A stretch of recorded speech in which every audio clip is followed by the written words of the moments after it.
नमस्कार। विजयनगर में गंगू नाम का व्यक्ति रहता था।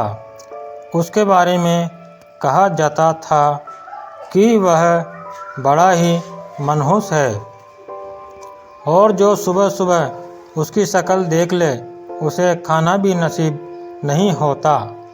धीरे धीरे यह बात पूरे विजयनगर में फैल गई और महाराज कृष्णदेव राय ने इसके बारे में पता लगाया।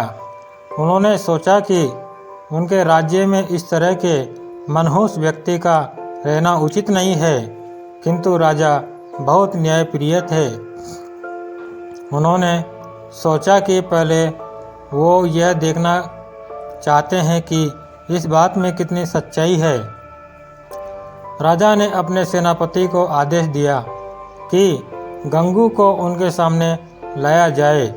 सैनिकों ने गंगू को महाराज कृष्णदेव राय के समक्ष पेश किया। महाराज कृष्णदेव राय जिस कमरे में सोते थे उसी में गंगू के लिए भी बिस्तर लगवाया और सुबह जब राजा सोकर उठे तो उन्होंने सबसे पहले गंगू का चेहरा देखा। कुछ देर बाद अचानक कार्य आ जाने के कारण राजा को राजमहल से बाहर जाना पड़ा और उस दिन वो इतने व्यस्त रहे कि उन्हें खाना भी नसीब नहीं हुआ। राजा कृष्णदेव राय को यकीन हो गया कि यह सब गंगू का चेहरा देखने के कारण हुआ है। राजा ने सोचा, जब इस व्यक्ति के कारण मुझे भोजन नसीब नहीं हुआ तो शहर के दूसरे लोगों के साथ क्या होता होगा। गुस्से में राजा कृष्णदेव राय ने गंगू को फांसी पर टांगने का आदेश दिया। यह बात पूरे राज्य में फैल गई कि कल गंगू को फांसी दी जाएगी। जब यह बात तेनालीराम को पता चली तो वे सारा माजरा समझ गए और तत्काल गंगू के पास पहुँचे। तेनालीराम को देखकर गंगू रोने लगा और तेनालीराम को पूरी बात बतलाई। तेनालीराम ने गंगू को सांत्वना देते हुए उसके कहा कि जैसा वो कहे गंगू को वैसा ही करना होगा। गंगू भी तेनालीराम की बात समझ गया। दूसरे दिन जब गंगू को फांसी दी जानी थी तभी गंगू से उसकी अंतिम इच्छा पूछी गई। गंगू बोला, मुझे महाराज से मिलकर कुछ बतलाना है, यही मेरी अंतिम इच्छा है। सैनिकों ने महाराज कृष्णदेव राय से गंगू की अंतिम इच्छा बतलाई। महाराज कृष्णदेव राय गंगू की अंतिम इच्छा पूर्ति के लिए उसके पास गए और बोले, बतलाओ गंगू, तुम्हें क्या बतलाना है। गंगू बोला, महाराज, इस राज्य में एक व्यक्ति मुझसे भी ज़्यादा मनहूस है। पहले दंड उसे मिलना चाहिए, फिर मुझे।